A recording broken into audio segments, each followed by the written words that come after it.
오늘 우리에게 주시는 하나님의 말씀 함께 보도록 하겠습니다. 요한복음 1장 45절로 우리 끝절까지 말씀입니다. 51절까지인데요. 우리 함께 교독하도록 하겠습니다. 41절로 51절. 빌립이 나다나엘을 찾아 이르되 모세가 율법에 기록하여 여러 선지자가 기록한 그 일을 우리가 만났으니 요셉의 아들 나사렛 예수니라.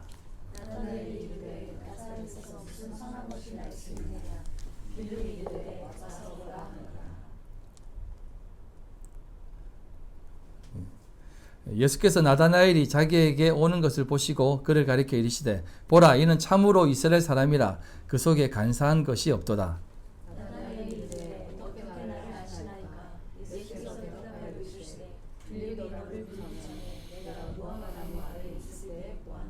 나다나엘이 대답하되 랍비여 당신은 하나님의 아들이시요 당신은 이스라엘의 임금이로소이다.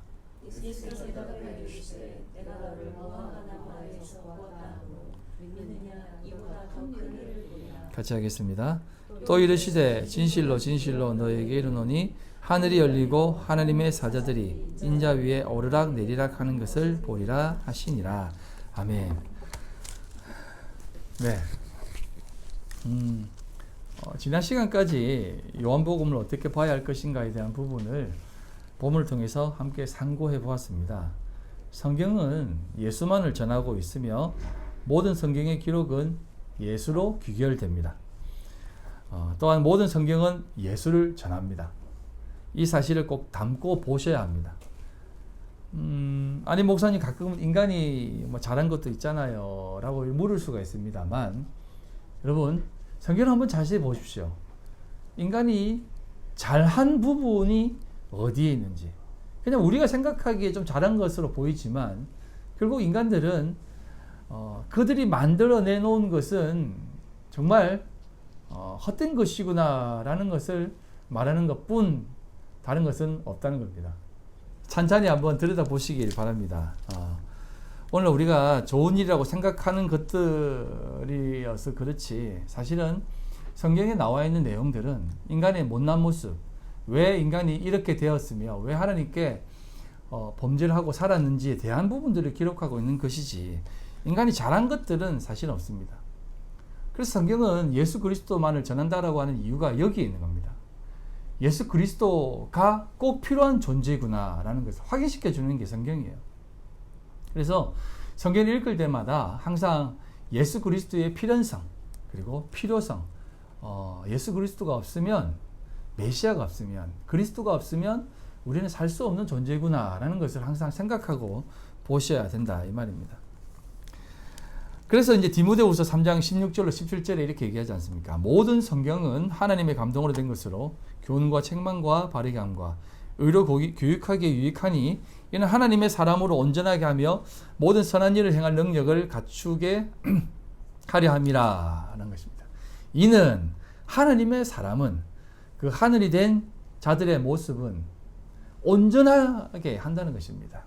그런 모습으로 우리에게 가르친다는 것이에요.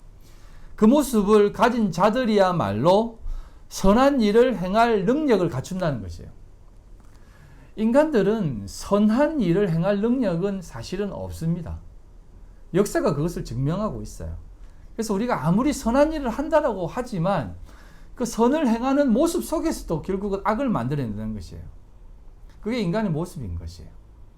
그렇기 때문에 여기에 말한 선한 일을 행할 능력을 갖추게 한다라고 하는 이 내용의 모습은 우리가 뭐 인생을 살면서 훌륭한 모습으로 또 괜찮은 모습으로 또 좋은 사람으로 신앙인으로서 거듭나가지고 잘 살아가는 그런 모습을 얘기하는 것이 아니라 이 말은 선한 분은 오직 하나님 한 분밖에 없잖아요.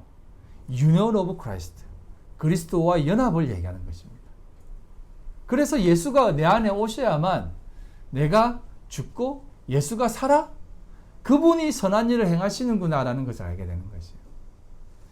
이게 바로 선한 일을 행할 능력을 갖추게 하려 한다라고 하는 말씀의 뜻입니다.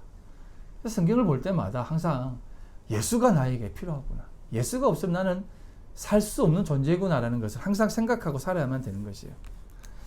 아무튼 신앙생활은 여러분 깊이 하셔야 됩니다. 요즘 이 시대를 바라보면 참 많은 두려움과 염려가 있습니다. 세상은 항상 격변하는 것 같아요. 이런 시대를 살아가는 여러분들의 삶 속에 정말 무엇을 생각하며 살아가야 되겠습니까? 그냥 살기에 급급한 인생? 그런 인생 살지 마십시오. 하나님을 깊이 있게 상고해 보세요. 하나님이 우리를 통해서 무엇을 보게 하시는지, 알게 하시는지, 깨닫게 하시는지를 항상 생각하고 사셔야 된다는 거예요. 그러지 않으면 우리는 헛된 인생 살아가는 겁니다. 그런 의미 속에서 오늘 말씀도 한번 자세히 들여다보시길 바랍니다. 자, 이제 본문으로 돌아가겠습니다. 오늘 말씀 제목은 나다나엘인데요. 나다나엘은 특별히 성경에 언급된 사람은 특별하게 언급된 사람은 아닙니다. 이 요한복음 이 부분에만 기록되어진 사람의 이름이에요. 왜냐하면 이 요한이 사도 요한이 요한복음을 기록하면서 하나님의 말씀을 감동을 받아서 적었잖아요. 그래서 이 사람의 이름을 나다나엘이라고 적었습니다. 많은 학자들이 이 나다나엘을 우리가 알고 있는 그 예수님의 12제자 중에 한 사람인 바돌로메라는 사람이 있어요. 기억나시죠?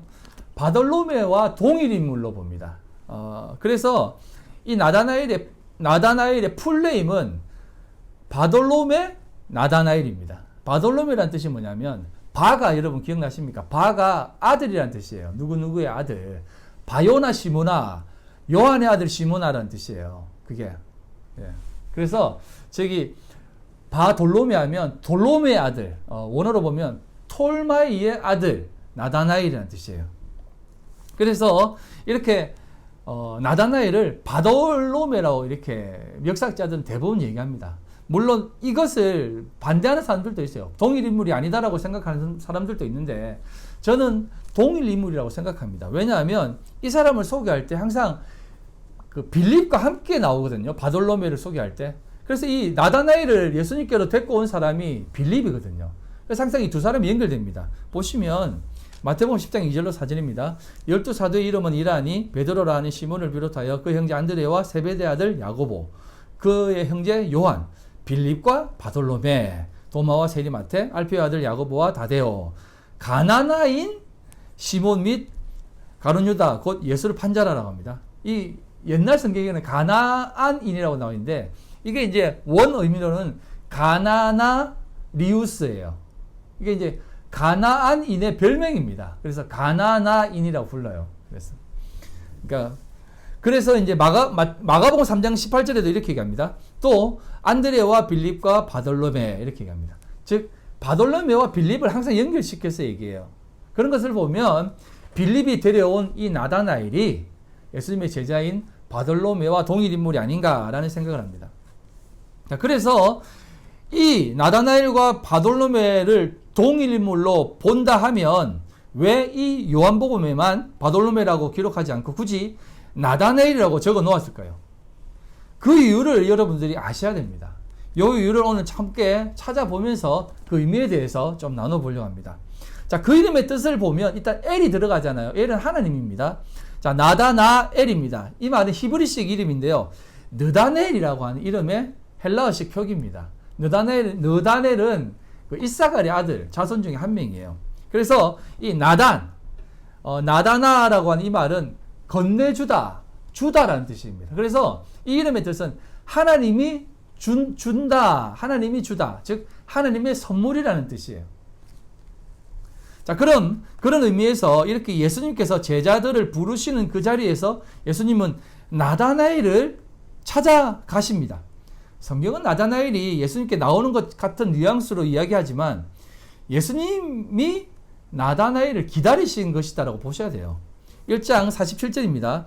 예수께서 나다나엘이 자기에게 오는 것을 보시고 그를 가리켜 이르되 기다렸다는 듯이 그를 딱 바라보면서 얘기합니다. 보라, 이는 참으로 이스라엘 사람이라 그 속에 간사한 것이 없도다 라고 얘기합니다. 지금 예수님은 제자들을 부르는 상황 속에서도 그 부르심의 뜻과 목적을 계속해서 가르쳐주고 있어요. 자, 지난 시간에도 계속 말씀을 드렸듯이 사례 요한이라든지 베드로와 안드레가 부름받은 그 자리는 오직 성령의 인치심, 성령의 인도하심, 성령의 이끄심 가운데에서 나올 수 있었지 그 외에는 절대 나올 수 있고 깨달을 수 없다라고 가르쳤어요. 그래서 제가 세례요한과 예수님의 관계를 들어서 설명했지 않습니까? 세례요한과 예수님은 친자 관계였습니다. 함께 이렇게 자랐고 함께 놀았지만 그가 메시아인 줄 전혀 몰랐다는 겁니다. 심지어 부모까지도요. 전혀 몰랐습니다. 그럼에도 불구하고 예수님이 딱 나오시는데 성령께서 비둘기처럼 형상을 하여 어깨 위에 머무는 것을 보고 예수가 메시아였어? 하면서 딱 깨닫는 것입니다. 그런 것처럼 아무리 신령한 자라든지 아무리 신실한 자라도 세례요한 얼마나 걸출한 사람이었습니까? 그분의 제자들도 얼마나 많았습니까? 그럼에도 불구하고 메시아를 못 알아봤다니까요. 성령께서 알려주시지 않으면 아무도 못 알아봅니다. 그리스도를 알지 못한다는 것입니다. 그래서 은혜 위에 은혜라고 얘기하지 않습니까? 하여튼 그래서 성령의 인도하심을 우리가 늘 바라보고 살아야만 돼요. 그러지 않으면 우리는 언제나 세상의 눈으로 세상을 바라볼 수밖에 없기 때문에 세상을 올바르게 바라보지 못합니다. 제자들도 예수님께서 함께 하셔서 부르시니까 그들이 예수님을 따랐지, 예수님이 딱 떠나는 순간 제자들은 어떻게 됩니까? 확 돌았습니다. 180도 돌았습니다. 어제 적이 오늘의 친구가 되고 오늘의 친구가 내일의 적이 된다라고 하지 않습니까? 그것과 똑같은 거예요. 하나님이 함께 하시지 않으면, 하나님이신 예수님이 함께 하시지 않으면 언제 우리는 바뀔지 모릅니다. 아니, 바뀌어요. 100% 바뀝니다. 100% 그냥 세상 사람과 똑같은 사람이 돼요. 예수님이 함께 하시지 않으면. 그래서 우리는 늘 성령의 인도하심을 언제나 바라보며 살아야 할 것입니다. 그래서 오늘 본문도 그 이끄심 속에 나다나엘이라는 사람을 등장시킵니다.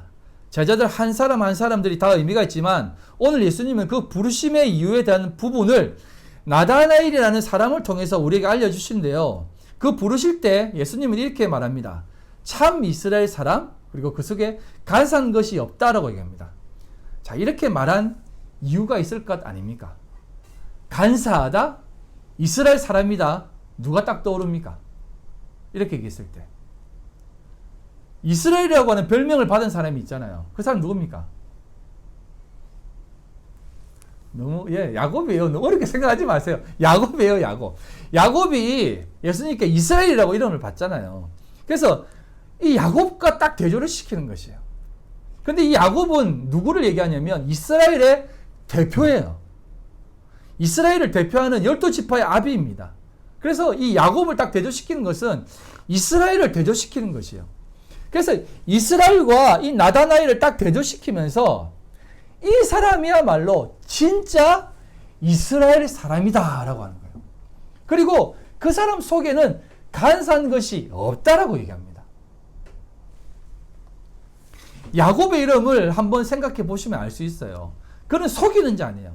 속이는 자라는 게 톨로스거든요. 돌로스. 이게 이제 속이는 자, 넘어뜨리는 자라는 뜻이에요. 바로 야곱의 별명 아닙니까? 야곱의 이름에 담겨지는 것이 아니에요. 뒤꿈치를 잡는 자. 뒤꿈치를 왜 잡아요? 넘어뜨리려고 잡는 거죠. 지가 먼저 나가려고 잡았던 겁니다. 완전한 야곱의 삶이죠. 간사한 사람이. 자, 이제 조금 보시면 우리가 알듯이 야곱은 그의 인생을 뭐 다 설명드리기는 뭐하고 그가 나중에 이렇게 살아갔다가 하나님 앞에 축복을 다 쟁취해내잖아요. 지가 축복을 다 쟁취해내요. 뒤에 다시 한번 설명을 드리겠지만. 그래서 에서를 만나러 갈 때도 어떻게 합니까? 다 보냅니다. 먼저 다 보내요. 지 안 죽으려고. 다 요단 동편으로 다 보냅니다. 요단 동편에서 요단 서편으로 다 보냅니다. 지가 그렇게 사랑한 라헬까지도 다 보냅니다. 그리고 나서 자기는 요단 동편에 있어요. 야복, 강가, 나루. 거기에 혼자 있습니다. 그렇게 혼자 딱 있는데 어떻게 합니까? 살라고 안 건너갑니다. 여러분, 야곱이 받은 축복은요, 뒤에 한 번 더 설명을 드리겠지만 약속의 땅에서 받는 축복이에요. 요단 동편은 축복의 땅이 아닙니다. 그래서 항상 동쪽으로 가면 안 돼요. 그래서 우리가 뭐 동방예의지국이라는데 썩 좋은 곳은 아닙니다. 여기에 뿌리 박으면 결국은 회개하는 거예요. 이건 제가 다음에 한번 설명을 드리겠습니다. 그래서 여러분, 요단 동편에서 항상 서쪽으로 가야 돼요. 우리 하나님은 항상 서쪽으로 부르십니다. 해가 지는 쪽으로 부르세요. 아무튼 그래서 그렇게 가야 되는데 야곱도 거기에 가야 축복의 땅인데 야곱은 안 갑니다. 왜? 안 죽으려고. 그가 그동안 쟁취해냈거든요. 그래서 안 넘어가는 그에게 누가 나타납니까? 어떤 사람이 그를 찾아갑니다. 그래서 가서 실험을 당합니다. 무슨 그 사람 자꾸 실험했겠습니까? 야곱이 붙들고 안 놓는 거예요. 왜? 복 달라고, 살려달라고. 안 죽고 싶은 거예요. 그래서 어떻게 합니까? 그 사람이 네가 아직도 정신을 못 차렸구나. 네가 받는 복이 뭔지를 모르는구나 하면서 환도뼈를 때려버립니다. 이 환도뼈는 제가 말씀드렸잖아요. 허벅지 뼈가 아니라 남자의 굿이라는 곳입니다. 죽여버리는 거예요. 이제 끊어버리는 겁니다.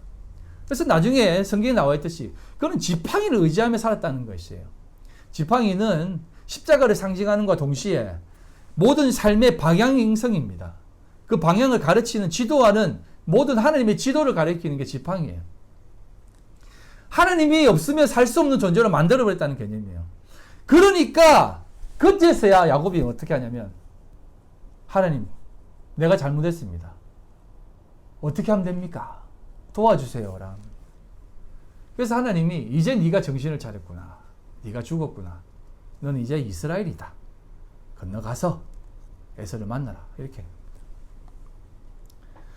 야곱은요, 우리 인생 속에서 그렇게 악착같이 살고 있는 우리의 모습을 담고 있어요.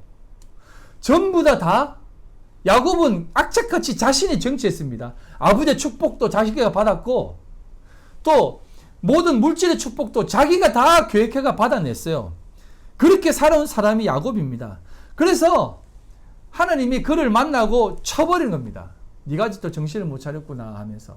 아니, 그렇게 해야만 건너갈 수밖에 없는 자로 되어진다는 것이에요. 그렇게 해서 하나님이 깨닫게 하시는 겁니다. 이스라엘, 참된 이스라엘이 되는 것이에요.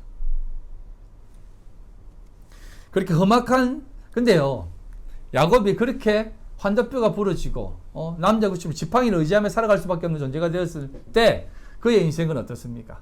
이제 축복의 길입니까? 아니요.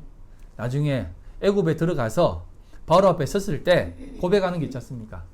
120년, 130년 험악한 세월을 살았다라고 하지 않습니까? 그의 인생은 험악한 인생이었습니다. 인생을 보았을 때. 왜? 그전에는, 죽기 전에는, 야복강가 나루 건너기 전에는 그가 했던 그대로 됐어요. 쟁취했습니다. 하지만 하나님의 인도하심을 받는 그 순간부터는 험악한 인생으로 살았다고 얘기합니다. 하지만 야곱은 그것으로 하나도 괴로워하지 않았습니다. 왜? 하나님의 인도하심이 그 인생이 그런 인생이다라는 것을 알려주시기 때문에 그런 거예요. 참된 이스라엘이 된 것입니다. 그 순간. 그래서 제가 이러한 모든 모습들을 통해서 참된 이스라엘, 야곱이 그래서 참된 이스라엘이 됐잖아요. 그래서 나다나엘을 바라보면서 참된 이스라엘 사람이다라고 말하는 것은 오늘날도 여전히 저는 육적 이스라엘 말할 필요 없습니다. 거기는 말할 필요도 없고 우리가 이스라엘 사람 아닙니까? 하나님의 백성 아니에요? 영적 이스라엘 사람들이잖아요. 우리가 이스라엘 사람이라고, 기독교인이라고, 하나님 믿는 사람이라고 외치고 살아가고 있지만 너희들은 참된 이스라엘 사람이 아니다라는 겁니다. 너희들은 크리스찬들이 아니다라는 거예요. 그래서 제가 지난 시간에 왜 이 전 세계가 하나님을 알지 못하는 사람들이 득세를 하고 막 잘 나가고 있고 막 그렇게 하고 있습니다. 기독교를 조롱하고 있다고 얘기했지 않습니까? 그런 모습 속에서 하나님이 우리 기독교를 지금 지적하고 있는 거예요. 너희들이 지금 이스라엘이라고 생각하느냐? 아니야. 지금 내 앞에 나오는 저 나다나엘이야말로 참된 이스라엘 사람이야 라고 얘기하는 것이죠. 그리고 그 속에 간사한 것이 없다라고까지 말씀을 하시는 것이에요. 자, 조금 더 살펴보면 이 나다나엘, 바돌롬의 나다나엘은 톨로메의 아들 나다나엘인데요. 이 사람은 어느 지역 사람이냐면 갈릴리 가나 지역 사람입니다. 여러분 갈릴리 가나 지역이 어디냐면 이스라엘 지도 좀 기억나시죠? 하여튼 이쪽 쭉 긴데 여기에 이제 그 사과가 있고 줄이 쫙 하나 있고 고구마 큰 게 한 입 베먹은 고구마가 있습니다. 사과는 갈릴리 바다야. 요단강이고 요 밑에 고구마는 사해 바다입니다. 예루살렘은 어디 있냐면 이 사해 쪽에 있어요. 남쪽에 있습니다.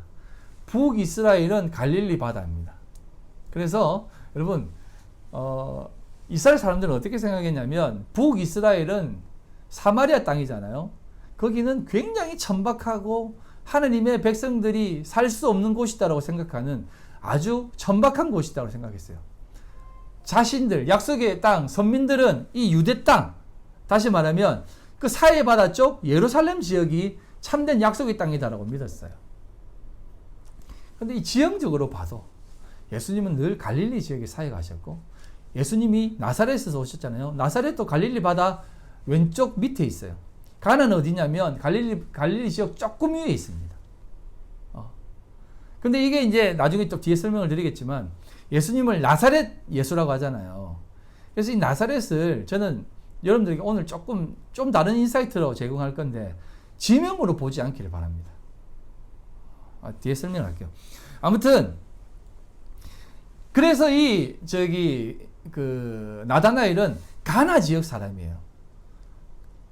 그래서 이 가나 지역에 살던 이 사람이 예루살렘으로, 다시 말하면 요단 동편 그 베다니 지역에 내려와 가지고 그곳에서 무화과나무 아래에서 묵상을 하며 성경을 상고하고 있습니다.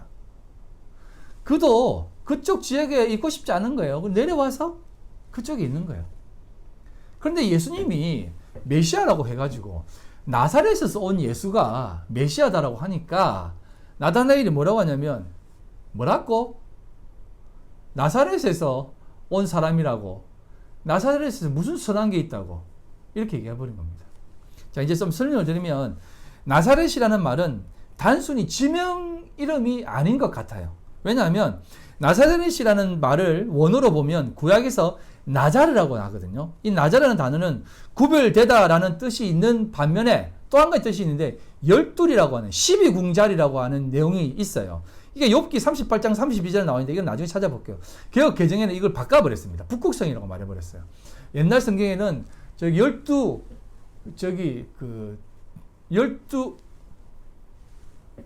궁성이라고 했어요. 이게 12 나자레스 이래가지고 12궁성이라고 표현을 합니다.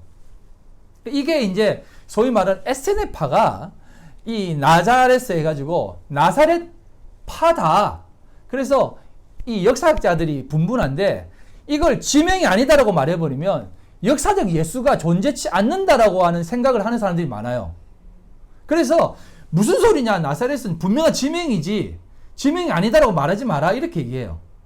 그런데 그거 의미 없어요. 역사적 예수가 무슨, 좀 조심해야 되는데, 역사적 예수는요 실존했다 안 했다라는 그런 개념으로 보지 마세요.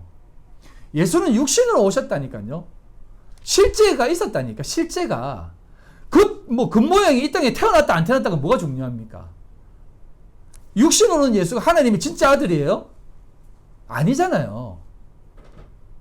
이거 조금 이상하게 듣지 마세요. 좀 이게 좀 넓게, 좀 스펙트럼을 넓게 여기세요. 그래서 이 나사렛이라고 하는 이곳은 지명이 아니라 그런 것을 추앙하는 그런 어떤 지파의 모임의 존재라고 생각하시면 됩니다.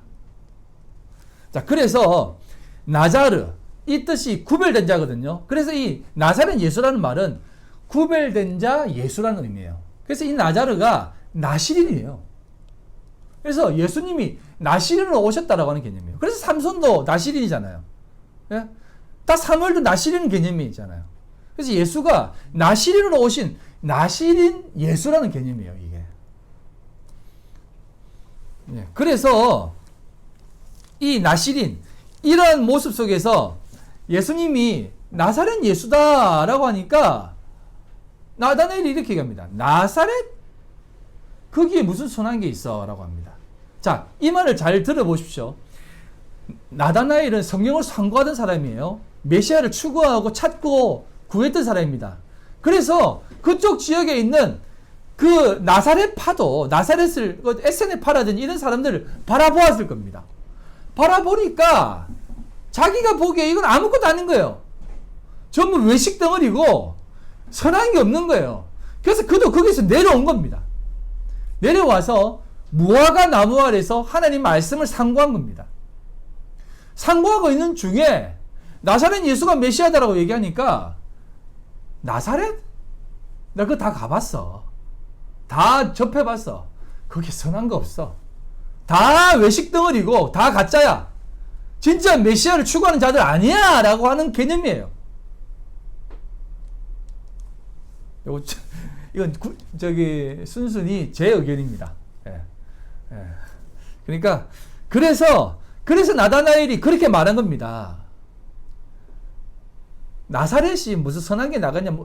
한번 역사적으로 봐도 나사렛에서 선한 게 나오니 많이 그런 개념도 없어요. 그건 구별된 자라고 생각하는 자들의 모임이 있는 곳을 얘기하는 겁니다.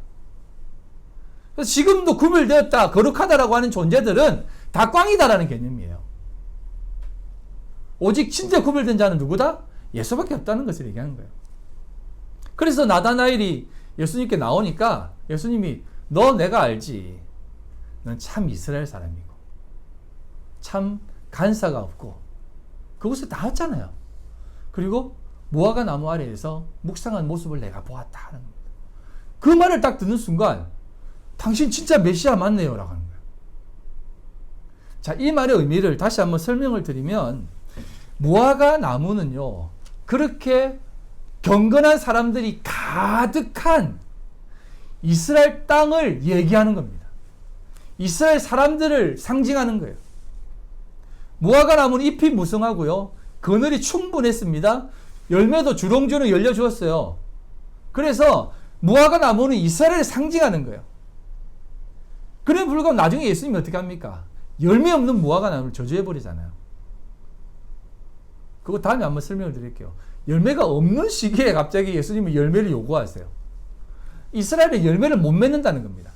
그런데 그런 육적 이스라엘의 어떤 모습 속에서 나다나엘 그 사람은 그 안에서 하나님을 고민하고 있었던 겁니다. 이런 삶이 아닌데, 이게 이스라엘이 아닌데, 이건 하나님의 선민 사상이 아닌데, 진짜 메시아가 있을 텐데 그분이 과연 누구인가? 라고 하는 그 깊은 고민 속에 있었던 것이에요. 그건 역시 또 하나님 주신 마음이겠죠. 그럴 때 예수님이 딱 던지니까 당신 메시아 맞네요. 나의 속을 정말 알고 계시네요. 라고 하는 것이에요. 그래서 이 나다나엘을 등장시키는 이유가 결론부터 말씀드리면 너희들이 경건한 자라고 생각하고 거룩한 자라고 생각하고 구별된 자라고 생각하고 선민이라고 생각하는 너희들 그 이스라엘을 완전히 지역해버리는 겁니다. 조롱해버리는 거예요. 너희들이 이스라엘이라고? No! 이 나다나엘이야말로 참된 이스라엘이야 라고 얘기하는 거예요.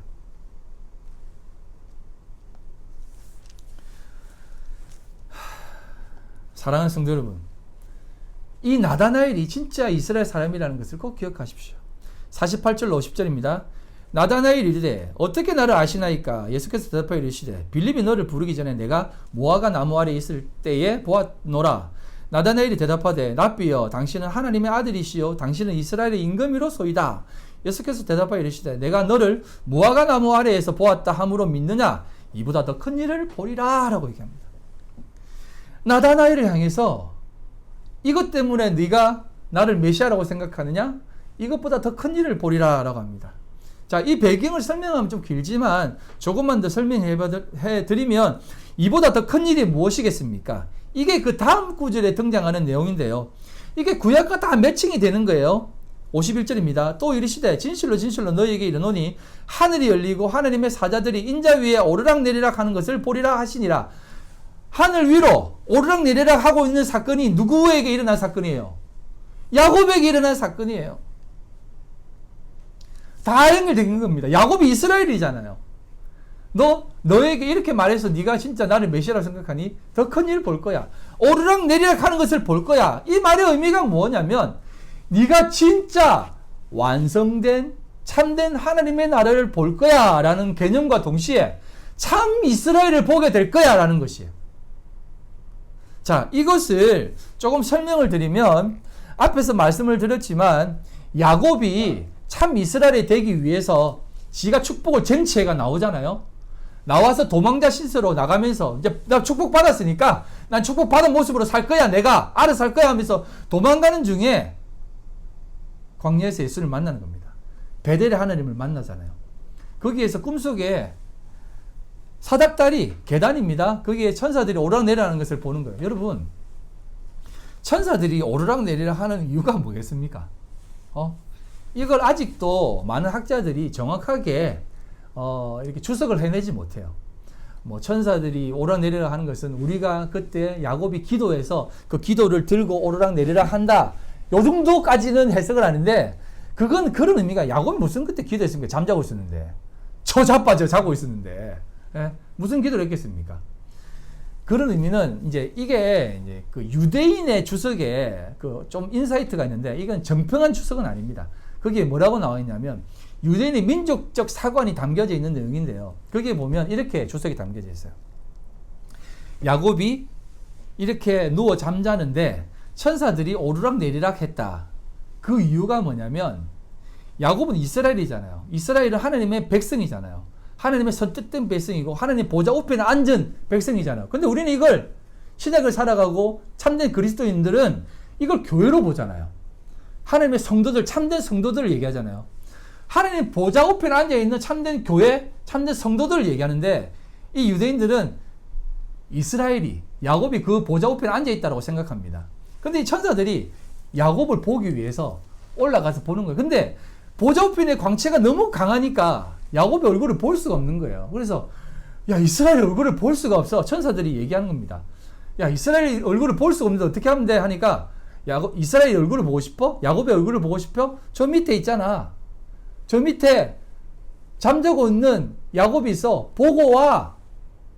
그래서 그걸 보기 위해서 보았는데 볼 수 없어서 천사들이 얘기해가지고, 그래? 어떻게 생겼어? 어떤 존재인데 하나님 앞에 이렇게 선택받아서 이런 큰 복을 누리는 거야? 하나님 보좌 우편에 앉아 있을 수 있는 거야? 라고 하면서 천사들이 흠모하는 마음으로 내려가서 야곱을 보고 왔다는 거예요. 그 보려고 왔다 갔다 했다는 겁니다. 이게 여러분, 그냥 유대인들은 민족 사관석에서 얘기한 내용이지만 이게 참된 교회의 모습이에요. 여러분들은 이미 지금 이렇게 돌베개 베고 잠을 자는 듯한, 광야에서 있는 듯한 모습으로 살아가고, 늘 이리 치고 저리 치는 모습으로 축복받으려고 애쓰는, 그런 내 스스로 축복을 쟁취하려고 하는 그런 애쓰는 모습으로 살아가고 있는 것처럼 보이지만, 하나님 보시기에 여러분들은 이미 하나님 보좌 우편에 여러분들이 다 완성된 모습으로 있다는 겁니다. 참된 교회가, 아멘. 왜 아멘을 안 하세요? 아닌 것 같아요? 내가? 하늘 보좌 우편에 과연? 내가 어떻게, 113 정도는 돼야지. 나는 아직 깡깡 멀었는데. 아니에요. 하나님이 바돌로메를 톨로미 아들로 부르지 않고 나다나엘이다 라고 얘기하잖아요. 하나님이 주셨다라고 얘기하잖아요. 이스라엘이다. 너는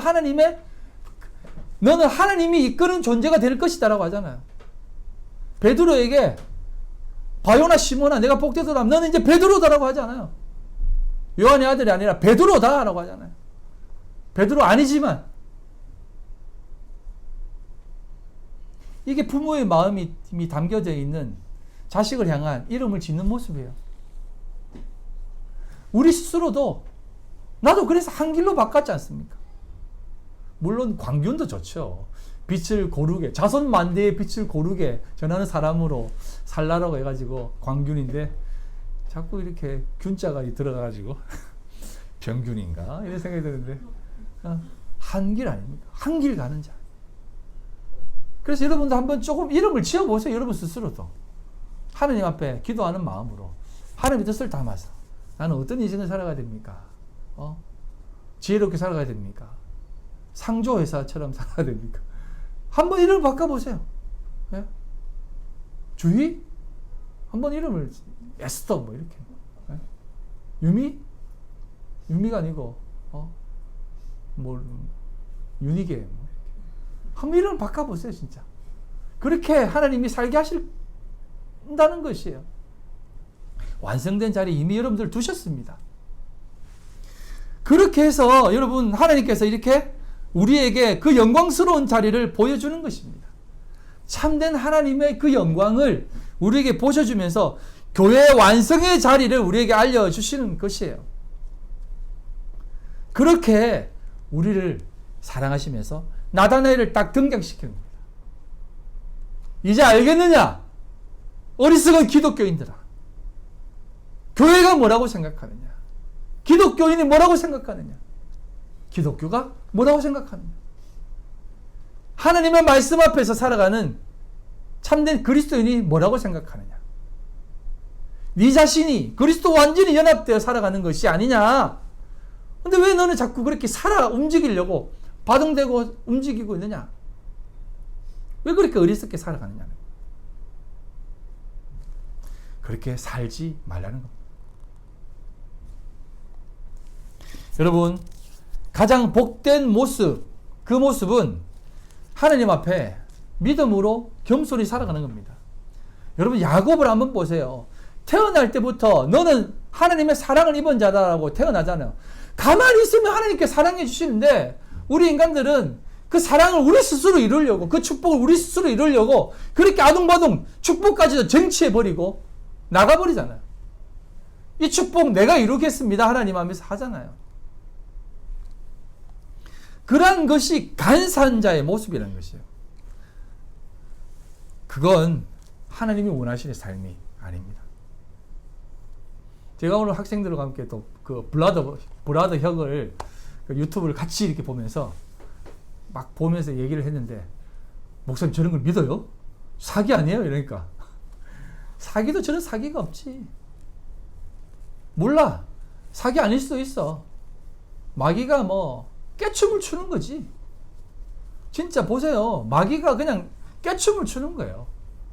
무당이 구슬하는 거 그렇습니다. 근데 사람들은요, 그걸 보면서 흥분하고 난리 법석을 뗍니다. 하나님의 사람이 왔다고. 이제 그 사람 한국으로 온대요, 이제 곧. 왔어요, 벌써?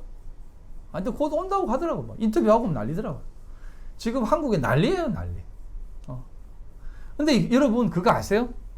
그거 이미 한번 유행 다 지나간 거예요. 기독교가 우리나라에 들어왔을 때 어떤 운동이 일어납니까? 네? 부운동이 일어났잖아요. 회개운동. 다 무브먼트예요. 회개운동이 일어났습니다. 그 다음 어떤 운동이 일어났습니까? 전도운동이 일어났어요. 예수 천당 보시죠. 전도운동이 일어났습니다. 그러고 나서 이제 전도가 다가 아니다. 무슨 운동이 일어났습니까? 제자훈련이 일어났어요. 제자훈련 막 하니까 냉랭해지잖아요. 제자훈련이 이거 조금 냉랭하다. 좀 걸쭉한 거 필요하다. 이래가지고 신유운사가 일어난 거예요. 신유운사 운동. 뜨거운 거. 불로. 그래가지고 막 사람들 막 넘어뜨리고 치유이고 뭐 다리 아픈 사람 일어나고 배 아픈 거 하고 뭐 눈 뜨고 그 다 사기로 판명 났잖아요. 암 환자들 가가지고 막 이렇게 암덩어리 꺼내는 게 돼지 간 꺼내고 막 그랬잖아요. 그 할렐루야 기도원에서 다 사기로 판명 났잖아요. 돈방석에 앉았어요, 그 사람들. 근데 지금 박희기 그 짓 하고 있어요, 지금. 사람들 막 이렇게 하면서 지금 다 흔들어 제껴요. 그거 좋아합니다, 사람들. 여러분 속에 마귀가 있다고 생각해 보세요. 그러면 나가게 해준다는데 누가 안 좋아해요? 저도 다 그런 경험이 있기 때문에 그래요. 저 방언 받으려고, 예? 진짜 부끄러운 일이죠. 옛날 이장님 목사님 그쪽 계열 교회 가가지고 방언 은사 준다 해가지고 찾아갔다니까요. 방언 받으려고. 그러니까 나보고 할렐루야 하라더라고. 막 자기가 막 기도하면서 할렐루야 하니까 좀 혀가 꼬이다가 마는 거예요. 그래서 네 속에 귀신이 있어 그렇다고. 방언 받기 전에 축기를 귀신 쫓는 축사 축기야 뭐 하여튼 귀신 쫓는 기도를 해야 된다는 거야. 그래서 내 이마를 막 때리면서 막 귀신을 막 쫓는 거예요. 그러니까 안 넘어가잖아. 그때 뭐 때리지. 귀신이 있긴 있는 거야 하면서 내가. 그 나중에 안 넘어가면 더 맞을 것 같아가지고 넘어갔어야 되니까 나갔다고. 귀신 나갔으니까 다시 기도하자면서. 그래가지고 막 하니까 진짜 되더라고. 그때는 이제 말이 꼬여가지고 막 아블랄라 하블랄랄라 하면서 되더라고. 그럼 나보고 그 아브랄라 하블랄라를 학교 갈 때도 하고 버스 탈 때도 하고 하라더라고. 까먹는다고. 잊어버린다고. 그래서 난 그걸 믿었다니까요. 아, 진짜 방언이 잊어버리는구나. 사모하는 마음으로 하라는 거예요. 학교 가면서 이렇게 들어가 저렇게 했던가. 이렇게 했다니까요. 예. 근데 그때 진짜 그게 진짜라고 생각했다니까요. 고등학교 때, 고3 때 그랬어요. 예. 예. 여러분, 이게 얼마나. 그러면 이 사람이 이렇게 얘기하는데 뭐라고 하는지 아세요? 내가 학생들 그 얘기했어요. 너 뭐냐 그러니까 귀신이라고 하는 거야. 어떤 귀신이냐니까 불뱀, 옛뱀이라는 거야.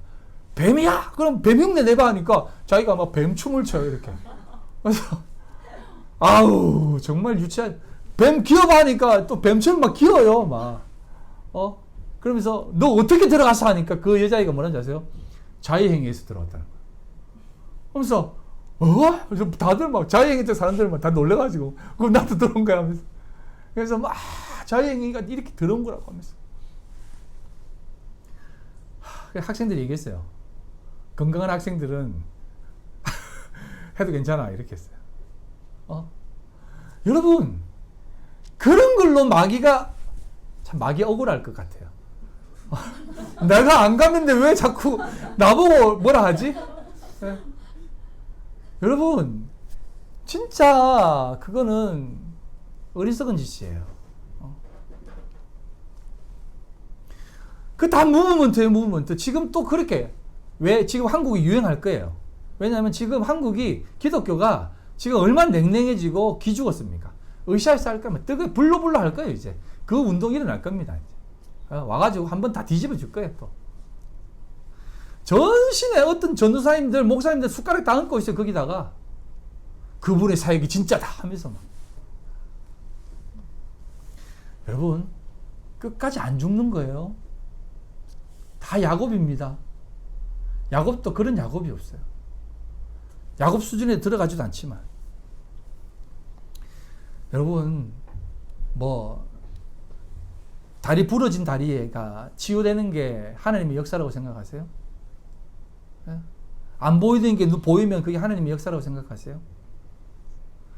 그러면 안구 찾아가지고 이게 뭐지? 안구 이식 수술인가요? 그거 하면 그게 하나님의 역사인가요? 그런 거 아니잖아요. 점점 더 기독교가 어리석어지고 못나지고 부족해집니다. 하나님은 그런 게 아닙니다. 하나님은 우리 전 인생 가운데에 역사하십니다. 이걸 하나님이 솔로몬을 통해서 우리에게 가르쳐 주세요. 여러분 솔로몬이요. 성전을 몇 년 동안 짓냐면 7년 동안 짓습니다. 그리고 바로 연결해서 7장 1절에 이렇게 얘기합니다. 자신의 궁전은 13년 동안 지었다라고 얘기합니다. 7년과 13년 이걸 가리켜서 솔로몬이 이때부터 변질했다. 성전 짓는 데 7년 썼고 지 궁전 짓는 데 13년 동안 했다. 막 이런 얘기를 해요. 근데 그런 개념이 아니에요. 그 숫자는 그런 개념이 아니에요. 7이라고 하는 숫자는 성전을 짓는 완전한 기간이에요. 성전된 우리가 지어지는 완전한 기간을 얘기하는 겁니다. 그리고 13년이라는 것은 14에 하나 모자란 겁니다. 인간이 만들어내는 궁전은 14를 채우지 못한다는 개념이에요. 그래서 13으로 끝나는 겁니다. 그래서 인간들이 그 수많은 영광스러움을 다 모아도 거기에 하나님의 영광 없다는 것입니다. 그런데 그게 이제 또 어떤 말씀이 등장하냐면 솔로몬이 나중에 하나님의 그 축복을 받고 하다가 아내를 700명 드립니다. 그리고 후처를 300명 드립니다. 1000명의 아내를 둡니다. 그리고 뭐라고 나왔냐면 솔로몬이 전부 다 사랑했다라고 나와 있어요. 여러분 유미자매한테 10명의 남편이 있어요. 다 사랑할 수 있겠어요? 못 사랑해요. 어떻게 다 사랑해요? 못 사랑하지.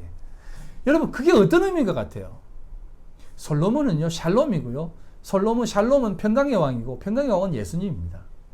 예수님이 이 세상을 다 사랑한다라고 하는 개념이에요. 1000이라고 하는 숫자는 10, 3 개가 합쳐진 겁니다. 그래서 이 세상 전체를 사랑합니다. 하나님이 세상을 이처럼 사랑하사라고 하는 개념과 연결되는 개념이에요. 그래서 이 세상 그 1000명의 아내들이 뭘 다 들고 왔어요?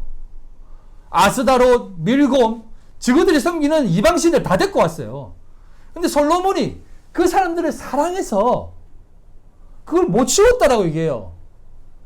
근데 여자에 빠져 살아가는 솔로몬 이렇게 얘기하는데 그런 개념이 아니라니까요. 솔로몬이 미쳤어요. 그 1000명을 다 사랑하게. 근데 왜 성경은 다 사랑했다고 얘기할까요?